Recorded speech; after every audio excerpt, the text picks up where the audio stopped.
28 अगस्त 2019 को राजस्थान के बूंदी शहर का रहने वाला पुलिस कांस्टेबल अभिषेक शर्मा जब अपने घर से निकला तो उसने घरवालों को बताया कि वो ड्यूटी जॉइन करने के लिए पुलिस लाइन जा रहा है और वो अपनी ड्यूटी पूरी करके सो धीरे धीरे रात गुजर गई और दिन निकल आया। लेकिन अभिषेक ड्यूटी से वापस घर लौटकर नहीं आया। घर वालों को उसका इंतजार करते करते सुबह से शाम हो गई, मगर अभिषेक वापस लौटकर नहीं आया। वक्त गुजरता जा रहा था और घर वालों की चिंता बढ़ती ही जा रही थी। लेकिन जब परेशान हाल घर वालों ने अभिषेक के मोबाइल पर फोन किया तो उसका फोन भी लगातार बंद आ रहा था। चूंकि अभिषेक बूंदी पुलिस लाइन में ड्यूटी पर था तो उसके फोन का यूं बंद हो जाना और फिर दोबारा ऑन न होना घर वालों को फिक्र में डालने लगा था। जिसके बाद उन्होंने अभिषेक के दोस्तों और रिश्तेदारों को भी फोन किया। अभी ये सारी चीजें चल ही रही थीं, तभी अचानक पुलिस लाइन से अभिषेक के एक दोस्त का फोन आया। उसने अभिषेक के घरवालों को बताया कि वो तो उस रात ड्यूटी पर आया ही नहीं था। ये बात सुनकर घरवालों के होश उड़ गए, क्योंकि अभिषेक तो घरवालों को यही कहकर निकला था कि वो ड्यूटी ज्वाइन करने के लिए पुलिस लाइन जा रहा है।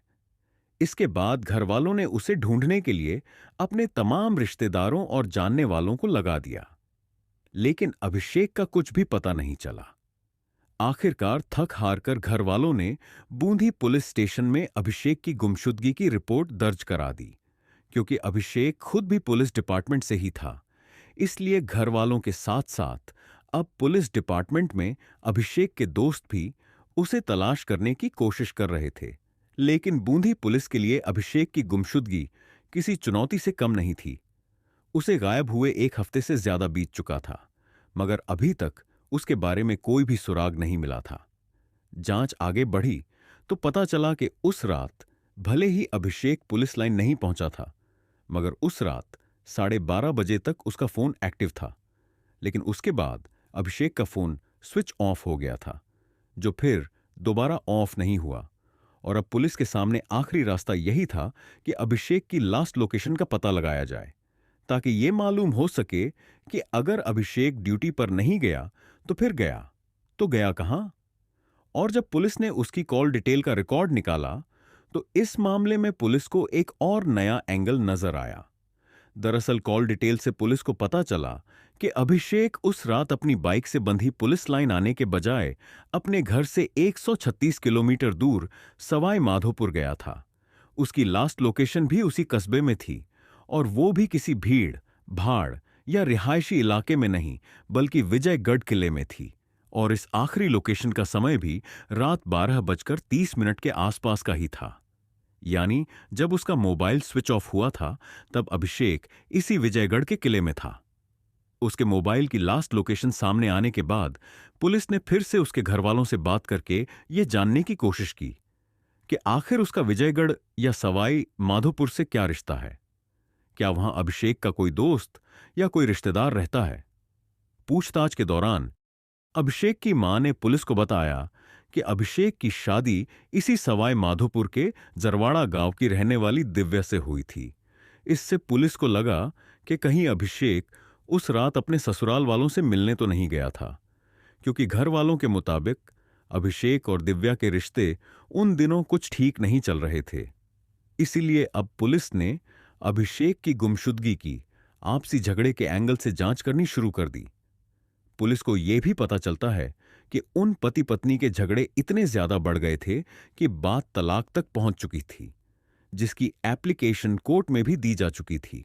लेकिन अब पुलिस के सामने सवाल यह था कि आखिर उन दोनों का रिश्ता तलाक तक क्यों पहुंचा था। इस बात का पता लगाने के लिए पुलिस तुरंत जरवाड़ा गांव में अभिषेक की पत्नी दिव्या के घर पहुंचते हैं और उससे पूछताछ करने की कोशिश करते हैं। शुरुआत में तो वो बात को इधर उधर घुमाती है और पुलिस से कहती है कि आप मेरी पर्सनल लाइफ में झांकने की कोशिश मत करिए। मैं इन सब बातों से दूर ही रहना चाहती हूं, क्योंकि अभिषेक की आखिरी लोकेशन दिव्या के मायके वालों के आसपास ही पाई गई थी। तो अब ऐसे में अगर पुलिस को किसी पर शक था तो वो अभिषेक की पत्नी दिव्या ही थी। और जब पुलिस दिव्या से बार बार पूछती है तो आखिरकार दिव्या पुलिस को बताती है कि इस घटना से 1 साल पहले यानी 2018 में जुलाई के महीने में दिव्या की मम मेरी बहन यानी अभिषेक की साली श्यामा शर्मा, जिसकी उम्र उस समय लगभग 16 साल के आसपास थी, वो छुट्टियां बिताने के लिए उसके ससुराल आई हुई थी। श्यामा अपनी बहन दिव्या के ससुराल में करीब 20 से 25 दिनों तक रहती है। उसी दौरान श्यामा को अपनी बहन दिव्या के पति अभिषेक से प्यार हो जाता है। वो दोनों चुप चुप कर मिलने लगे, लेकिन फिर अचानक एक दिन दिव्या ने अपने पति और अपनी बहन श्यामा को संबंध बनाते हुए देख लिया था। तब उसे पहली बार पता चलता है कि उसकी बहन श्यामा, जो उसके घर पर घूमने के लिए आई थी, असल में तो वो उसके पति के साथ रिलेशन में थी, यानी श्यामा के अपने जीजा अभिषेक के साथ अवैध संबंध थे। और यही वजह थी, जब दिव्या ने उन दोनों को संबंध बनाते हुए देखा तो दिव्या अभिषेक को छोड़कर अपने मायके चली गई और अभिषेक से तलाक के लिए कोर्ट में एप्लीकेशन लगा दी। इस बात का खुलासा होने के बाद जब पुलिस ने उसकी साली यानी श्यामा की कुंडली को खंगालना शुरू किया तो पता चला कि अभिषेक की साली श्यामा उसी बावली की ही रहने वाली है और उसका घर भी उसी विजयगढ़ के किले के नजदीक है, जिस किले में अभी इसलिए अब पुलिस के शक की सुई उन जीजा साली के इस नाजायज रिश्ते पर आकर ठहर गई थी। अभिषेक को गायब हुए 4 महीने बीत चुके थे, लेकिन पुलिस के हाथ फिर भी खाली थे। मगर अब उनकी जांच सही दिशा में आगे बढ़ रही थी, क्योंकि अभिषेक का मोबाइल भी सवाई माधोपुर में स्विच ऑफ हुआ था और अभिषेक के ससुराल वालों का घर भी उसी सवाई माधोपुर में था। और जिस साली से उसके नाजायज संबंधों का खुलासा हुआ, वो भी इसी सवाई माधोपुर में रहती थी। यानी अब कुल मिलाकर सवाई माधोपुर ही पुलिस की जांच का केंद्र बन चुका था और इस जांच की सुई अभिषेक की पत्नी दिव्या और उसकी साली श्यामा पर टिकी हुई थी। लेकिन अब उन दोनों में से आरोपी कौन था, इस बात का पता लगाने के लिए पुलिस ने अभिषेक की पत्नी और उसकी साली के ही मोबाइल की लोकेशन और कॉल डिटेल निकलवाने का फैसला किया, ताकि यह पता चल सके कि उस रात अभिषेक की लास्ट लोकेशन के सबसे नजदीक कौन था। उसकी साली शयामा, इस पर वो अभिषेक से भी ज्यादा बात करती थी और ये नंबर था सवाई माधोपुर के रहने वाले नावेद खेस का। इसके बाद पुलिस ने यह भी जानने की कोशिश की कि उस रात श्यामा की लोकेशन कहां थी। जांच करने पर पता चलता है कि विजयगढ़ के किले में जो लास्ट लोकेशन अभिषेक की थी, उस रात श्यामा की लोकेशन भी वहीं थी। इतना ही नहीं, जिस नावेद के नंबर पर वो अक्सर बात किया करती थी। पुलिस ने बिना देरी किए श्यामा और नावेद को अरेस्ट कर लिया और उनसे पूछताछ शुरू की गई। पहले तो उन दोनों ने पुलिस को गुमराह करने की कोशिश की, लेकिन जब पुलिस ने उस रात की उन तीनों की मोबाइल लोकेशन सामने रखते हुए उनसे कड़ाई से पूछताछ की, तो फिर श्यामा और नावेद के पास सच्चाई कबूल करने के अलावा और कोई रास्ता नहीं था। और इस तरह श्यामा और नावेद ने स्वीकार कर लिया था कि 28 अगस्त 2019 की रात को ही उन दोनों ने मिलकर अभिषेक को कत्ल कर दिया था। लेकिन अब सवाल यह था कि आखिर श्यामा और नावेद ने अभिषेक को कत्ल क्यों किया था। पूछताछ करने पर श्यामा ने बताया कि साल 2018 में जब वो अभिषेक की जिंदगी में आई थी, तब से ही अभिषेक की जिंदगी में उथल पुथल का माहौल शुरू हो गया था। और ये सब इसलिए हुआ था क्योंकि अभिषेक की पत्नी दिव्या ने अभिषेक और श्यामा को आपत्तिजनक हालत में देख लिया था, जिसकी वजह से दिव्या के ससुराल में हंगामा मच गया। माहौल बिगड़ता देख श्यामा अपने घर सवाई माधोपुर आ गई, लेकिन फिर कभी भी अभिषेक और दिव्या के रिश्ते सामान्य नहीं हो पाए और बात तलाक तक पहुंच गई थी। इसके बाद पुलिस ने श्यामा से पूछा कि जब वो अपने गीजा से इतना प्यार करती थी, तो फिर उसने उसका कत्ल क्यों किया था। वैसे श्यामा की इन तस्वीरों और वीडियो को देखकर ही अंदाजा लगाया जा सकता है कि वो एक आजाद ख्याल लड़की थी, जिसने न सिर्फ अपने गीजा का घर बर्बाद कर दिया, बल्कि उसे कत्ल भी कर दिया था। श्यामा ने आगे बताया कि जब वो अभिषेक के साथ रिलेशन में थी, उसी दौरान उसकी दोस्ती नावेद से भी हो गई थी। वो और नावेद एक दूसरे से प्यार करने लगे थे। अब वो अभिषेक को छोड़कर नावेद के साथ ही रहना चाहती थी।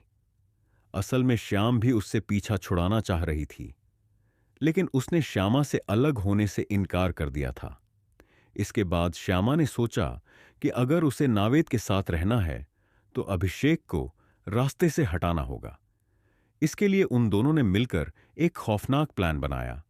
28 अगस्त 2019 को अपने जन्मदिन पर श्यामा ने अभिषेक को फोन किया और उसे मिलने के लिए बुलाया। अभिषेक को भी लगा कि शायद उसकी डूबती नाव को श्यामा का सहारा मिल गया है। वो अपने घर वालों को ड्यूटी पर जाने की बात कहकर अपनी बाइक से श्यामा से मिलने सवाई माधोपुर के लिए निकल गया। वहां पहुंचने के बाद उन दोनों ने एक साथ डिनर किया। इसी दौरान नावेद भी वहां आ गया। श्यामा ने बड़े ही दोस्ताना अंदाज में नावेद से अभिषेक का परिचय कराया। फिर तीनों ने यह तय किया कि वो रात के अंधेरे में ही घूमने के लिए विजयगढ़ के किले जाएंगे। लेकिन अभिषेक को इस बात का बिल्कुल भी अंदाजा नहीं था कि वो अपनी साली के जाल में फंस चुका है। खैर, वो लोग दो अलग अलग बाइकों पर सवार होकर विजयगढ़ के किले पहुंचे। किले के अंदर जाते ही प्लान के अनुसार नावेद ने लोहे की रोड से अभिषेक के सिर पर पीछे से वार किया। अभिषेक वहीं बेहोश होकर गिर पड़ा। इसके बाद नावेद और श्यामा ने उस पर कई बार किए, जिसकी वजह से अभिषेक की मौत हो गई। लेकिन अब सवाल यह था कि आखिर अभिषेक की लाश कहां थी। पूछताछ में श्यामा और नावेद ने पुलिस को बताया कि उन्होंने अभिषेक को मारने के बाद सबसे पहले उसके फोन को स्विच ऑफ किया था। इसके बाद उसी विजयगढ़ के किले में गड्ढा खोदकर अभिषेक के शव को दफना दिया। मगर उसे दफनाने से पहले उन दोनों ने उसके कपड़े उतार लिए थे। फिर उन कपड़ों को भी उन्होंने एक सुनसान जगह पर फेंक दिया था। और जिस बाइक से अभिषेक सवाई माधोपुर में श्यामा से मिलने आया था, उसे भी काफी दूर ले जाकर उन्होंने एक कुएं में फेंक दिया था। इसके बाद श्यामा और नावेद की निशानदही पर पुलिस ने विजयगढ़ के किले से खुदाई करके कांस्टेबल अभिषेक की लाश निकाली। लेकिन यह लाश पुलिस को पूरे 110 दिन बाद मिली थी। इसलिए अभिषेक की लाश कंकाल में तब्दील हो चुकी थी, जिसे देखकर यह अंदाजा लगाना भी मुश्किल था कि यह अभिषेक की ही लाश है। लेकिन उस कंकाल के पोस्टमार्टम के बाद साफ हो गया था कि मरने वाला कोई और नहीं, बल्कि राजस्थान पुलिस का कांस्टेबल अभिषेक शर्मा ही है।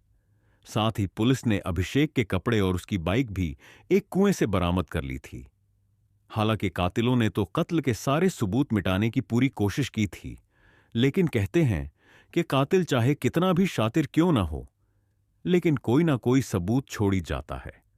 श्यामा और नावेद के साथ भी यही हुआ। उनके मोबाइल की लोकेशन ने उनकी साजिश का खुलासा कर दिया था। लेकिन गिरफ्तारी के कुछ महीने बाद ही नावेद और श्यामा दोनों जमानत पर जेल से बाहर आ गए थे। हालांकि यह मामला कोर्ट में चलता रहा। कोर्ट में सुनवाई के दौरान 35 गवाह और करीब 105 सबूत पेश किए गए, जिसके बाद 19 दिसंबर 2024 को, यानी 5 साल बाद, अभिषेक की साली श्यामा शर्मा को उम्र कैद की सजा सुनाई गई। साथ ही 1,08,000 रुपये जुर्माना भी लगाया गया, जिसके बाद श्यामा शर्मा को फिर से अरेस्ट करके उसे जेल भेज दिया गया। हालांकि नावेद को लेकर अभी तक कोई भी फैसला नहीं आया, यानी उसकी अभी भी कोर्ट में सुनवाई चल रही है और फैसला आना अभी बाकी है। दोस्तों, इस घटना को सुनाने का उद्देश्य किसी का दिल दुखाना नहीं है, किसी को परेशान करना नहीं, बल्कि आपको जागरूक करना है, आपको सचेत करना है। दोस्तों, इस पूरी घटना के बारे में आपकी क्या राय है? कमेंट बॉक्स में जरूर बताएं। और अगर हमारी मेहनत पसंद आई हो तो इस वीडियो को लाइक करते हुए शेयर भी करें। अगर आपने अब तक चैनल को सब्सक्राइब नहीं किया है तो हमारे चैनल को धन्यवाद।